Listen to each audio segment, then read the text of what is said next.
Dead Money has some pretty interesting and unique weapons that you can use. Automatic rifles, police pistols, and impressive holographic weaponry to name a few.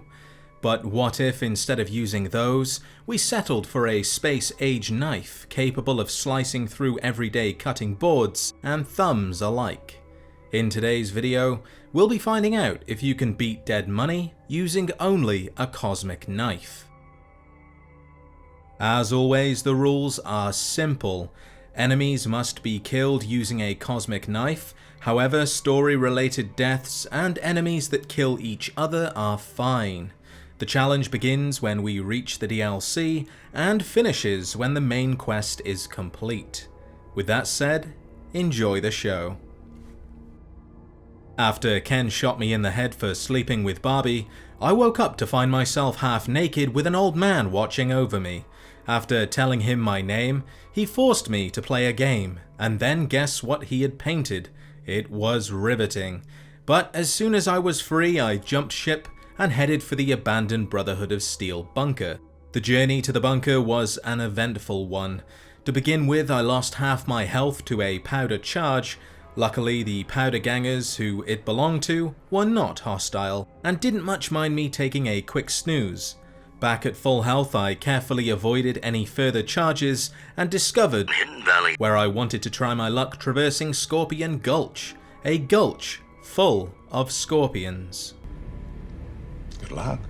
At first, I had no trouble avoiding the smaller bark scorpions and much larger giant rad scorpions, but soon I realized I had gone the wrong way and had ended up at the crater near Black Mountain. Dodging the volley of toxic bile, I retraced my steps and found the way I needed to go, which was through a small opening in the mountain. For some reason, every scorpion that I could see decided to head through this opening.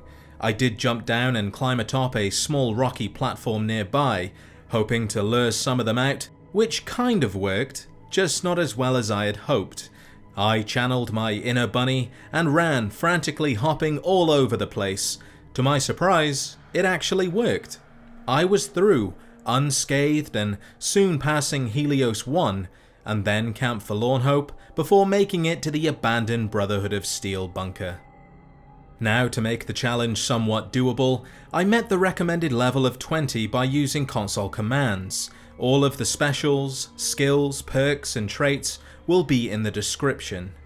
With that said and done, I approached the radio and off to sleep I went. Waking up for the second time, I was greeted by Father Elijah, who told me I was now at the Sierra Madre, a pre-war villa and casino rumoured to be filled with treasure.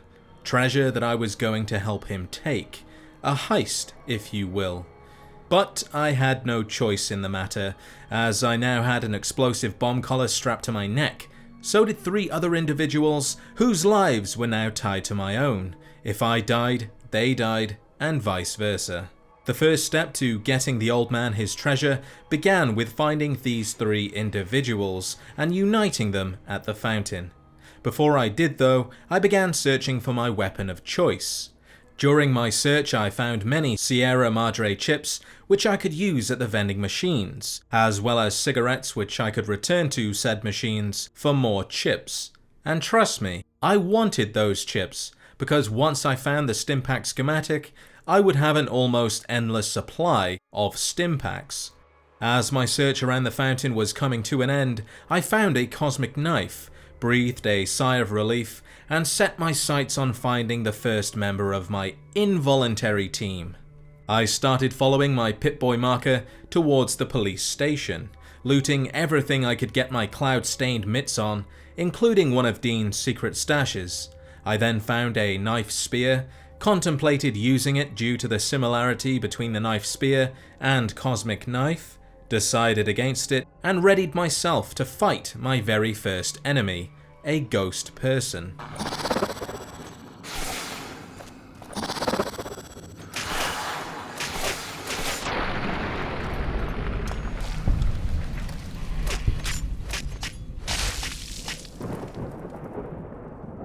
With the ghost person decapitated and posing no further threat, I checked my surroundings and with the coast all clear, searched his pockets.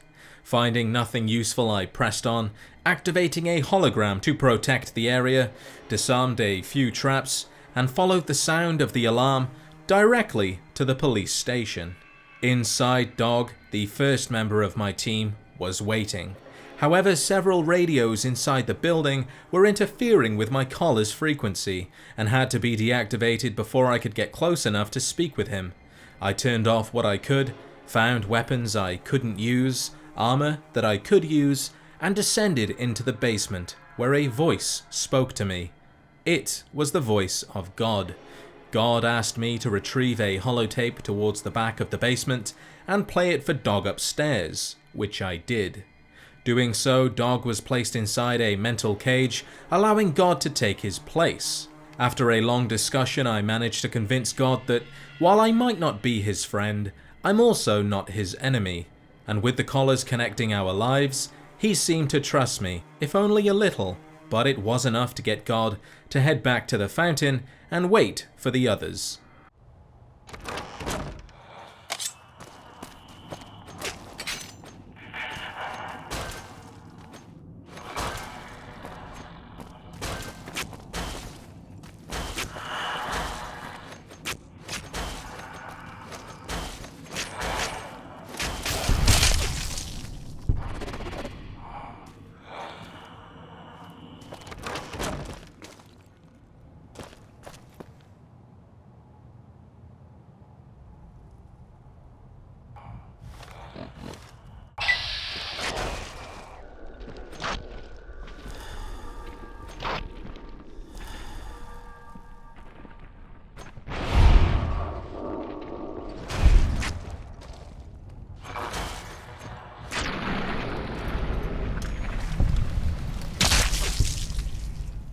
With God taken care of, it was time to find the second member of my team. The marker pointed to the residential district, so heading over I traded with a hologram vendor, killed more ghost people, disarmed a wide variety of traps which Dean had placed to keep himself safe, and sat down to have a nice little chat with the ghoul. Now Dean already knows we're somehow connected and wants out. He's more than willing to head to the fountain to find out what's going on and what he can do to ensure he stays alive. So off he went to wait with God. But before he did, he mentioned something about knowing a shortcut through the cloud back to the fountain. I tried to follow him, got lost, fought off some ghost people while choking to death, that was pretty fun, and found my way back to the fountain, safe if not a little shaken. Touched by radiation, and you choose to spend your time here. You could have just left, but you're too obsessed to let go. I used to know a ventriloquist with more skill than you. The final member of our team was shown to be waiting inside the medical villa, and this is where a new threat appeared.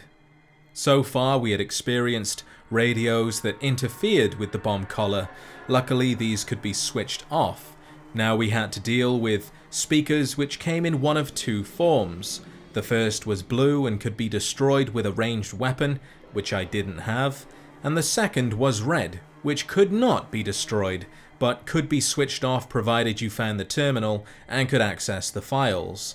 The speakers are what I was fearing most, due to the fact I had no ranged weapons, and what I would soon learn was even if I did make it to the blue speakers, melee weapons, or at least the cosmic knife, did absolutely nothing, which gave me no choice but to run as fast as I could and simply hope they didn't have to be destroyed in order to progress. If they did, well, let's see if it comes to that.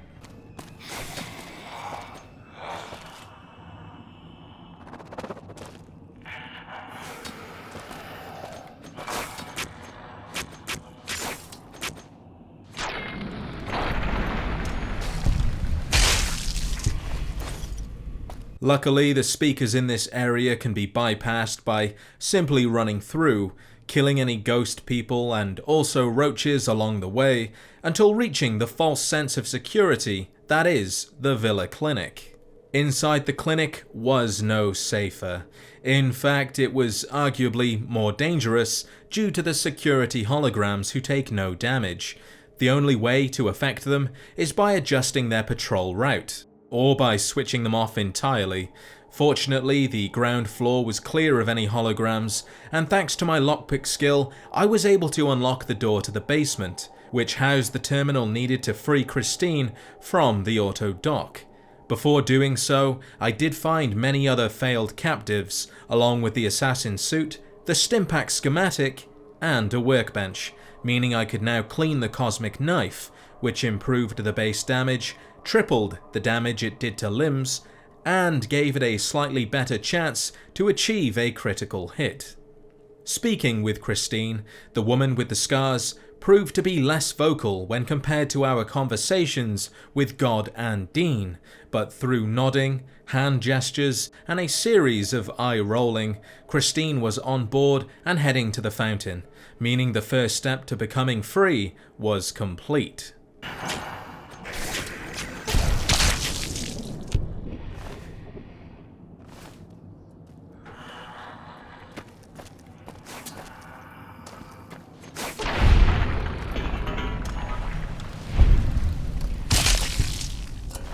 For some reason, Sinclair, the founder and owner of the Sierra Madre, decided that the grand opening would be connected to the gala, meaning no gala, no opening. So now it's down to us to get the show underway, putting our new team to good use by getting them into position based on their talents.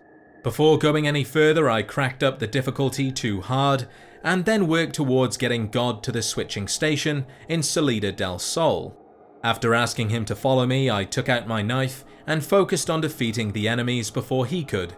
In the very first building I went into, God got trapped, so I continued on, alone, killing ghost people and disarming traps before returning to him and giving him a little push in the right direction.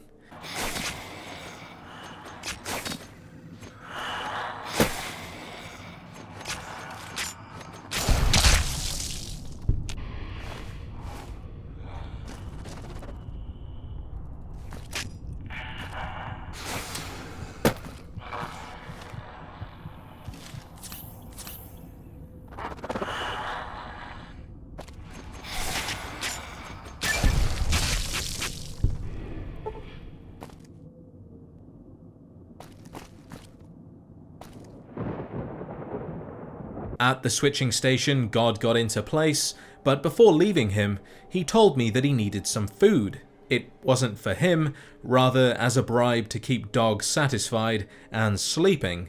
So I went back out, hunted down 2 ghost people, harvested their flesh, and returned to God, giving him the offering.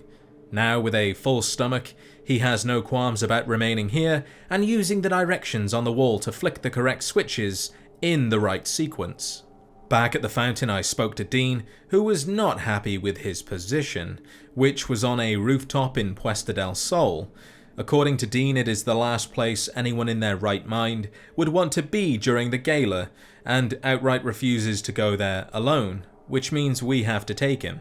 As soon as we enter Puesta del Sol, Dean pulled out a pistol and began shooting, leading me to act fast and throwing myself in harm's way, lest he kills an enemy, forcing me to reload and try again.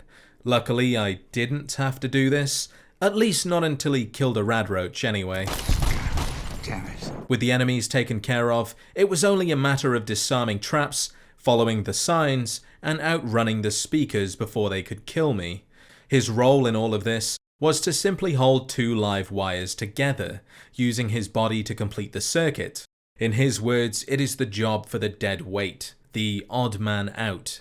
As expected, Dean isn't happy with his position and doesn't want us to leave him here without some form of protection. So after switching on 2 holograms, but not before getting lost, Dean was more than happy to wait around until the time was right. Alas, the gala is almost ready. Back at the fountain, Christine had a surprising amount to say for someone without a voice. Shortly after, we're travelling together back to Puesta del Sol, this time to the switching station. which we did pass with Dean, so we already know where to go, and in the blink of an eye, we're inside. Sadly, the circuit breaker powering the next door isn't working and needs to be repaired. My repair skill isn't high enough to jury-rig it, so we have to go back outside and find the components. I had already found one of these while leading Dean to his position, and the other two really didn't take that long to find. With the breaker box repaired and the door open, it was time to head deeper inside the station, where many speakers threatened to pop my head like an overly ripe cherry. But running quick enough was all it took. Sadly, speed doesn't equal smart, and a well-placed trap soon had my arms and legs sitting in opposite corners of the room. Now on high alert, I slowed things down, scanning the floor for any further traps. There wasn't any, but there was a turret which I slashed to death. With that done, Christine was in position. With Christine ready to send power to God, Dean ready to hold the wires together, and God ready to flick the switches sending power to the correct places, it was my turn to fulfill my role, which right now was getting to the bell tower in Salida del Sol and using the Gala event control panel to begin the show. It was during this time that the atmosphere, the enemies, and the music really started to get to me, especially when dealing with the ghost people inside the mortuary.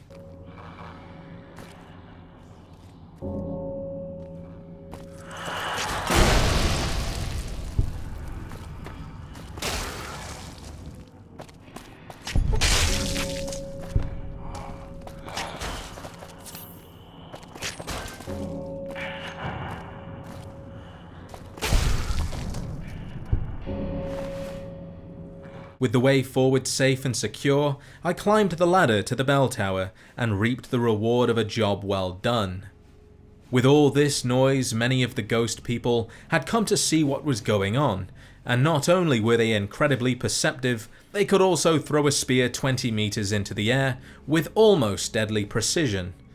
I will admit that while I did kill a couple, I did as the sign suggested and ran, all the way back to the fountain where the starlit hologram basked me in a haze of blue safety. The casino was now open and inside I went. So the security has knocked me out and moved my team around the casino depending on what they look like or perhaps what they sound like. God was in the Cantina Madrid, Dean was in the Tampico Theatre, and Christine was in the executive suites. Father Elijah told me that in order to finish this heist, we needed to switch on the power to the other sections of the casino, so that is what I went and did, but not before turning up the difficulty to very hard. At first I avoided the security holograms patrolling the casino, one of which I was able to disable while the other blasted me into the afterlife. But with a little patience, timing, and luck, I not only found a reinforced version of my armor, but also managed to restore power to the rest of the casino, which in turn switched off the nearby security holograms and replaced them with vendors, which was a good thing for my life, but a bad thing for my wallet. After losing all of my chips at blackjack, I went to find my team, and this is where Elijah gave me the ultimatum: either recalibrate their collars to prevent them interfering with the casino systems, or kill them. And since the collar's frequency is no longer operating as intended, we should have enough time to get away before our own collar goes sky high. Elijah doesn't care which, only that it's done. I, on the other hand, wanted to see us all escape together with the treasure, and to do that I needed them all to be alive. Once they were, and their collars no longer interfered, we could ride the elevator at the top of the casino down to the basement, to the vault. But one thing at a time, and right now we need to head to the Cantina Madrid to speak with God, or Dog, who's now come out and wants to blow the casino up. The way to the cantina is inaccessible, so we have to go around, running past many speakers along the way, and this is where things went horribly wrong. You see, I had actually encountered a bug where if you enter the cantina while your collar is beeping, then it will continue to beep until the inevitable happens. I had no idea this was a bug, so for several minutes I desperately searched, dying many times, looking for a radio, speaker, or terminal that I could use to switch it off. I even tried speaking to Dog as quickly as I could in the hopes that I could then escape before the collar went off, but it was hopeless. I had a feeling that something was wrong. This was way too difficult, and no matter what, there seemed to be no way of avoiding death. Reloading to an earlier save, I made my way back, this time waiting for the collar to stop beeping before entering the cantina. And to my surprise, this time the collar did not beep. With that taken care of, I spoke to Dog, who was struggling to keep God inside. After a little convincing, I managed to get Dog to go back to sleep. God came out and told me that if I got the chance to kill the old man, Elijah, that is, then I should take it. Keeping that in mind, I reset the collar's signal, repaired the gas leaks, and left God/Dog to do whatever it is they wanted to do. Back at the entrance, ghost people were getting in, so a brief scuffle with the local wildlife before moving on to the next collar. It was now time to find Dean and do the same to his collar. The casino security recognized him, even after all these years and ghoulification, as Dean Domino, and moved him to the theatre. Entering the doors sealed behind me, approaching the stage, Dean spoke out from a platform above, telling us that the security had tried to kill him and is likely going to do the same to us now that we've entered. In order to turn it off, I need to grab a holotape with Dean's voice and insert it into the projector, which will force the security to stop securing and start idly watching, which is much safer. After figuring out whose left is whose...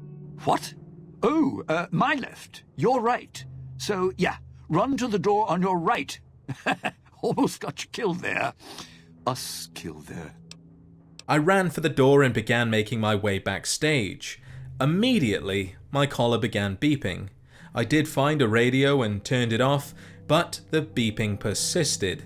After searching further, it turned out there was also a speaker nearby, but nothing I could do about it, not with the cosmic knife anyway. So instead I ran, avoided the room with the toxic cloud, and found the holotape Dean had mentioned. Avoiding the holograms, I bolted for the projector, inserted the tape, and enjoyed the show. Now safely, I made my way backstage to speak with Dean, who informed me that Elijah's plan to breach the vault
So, to answer the question, can you beat dead money using a cosmic knife?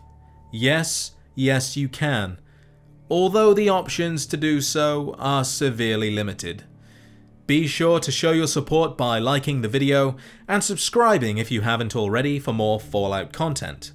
If there's anything you would like to see in a later video, leave a comment and I'll see what I can do. With that said, thank you as always for watching, and I'll see you in the next adventure.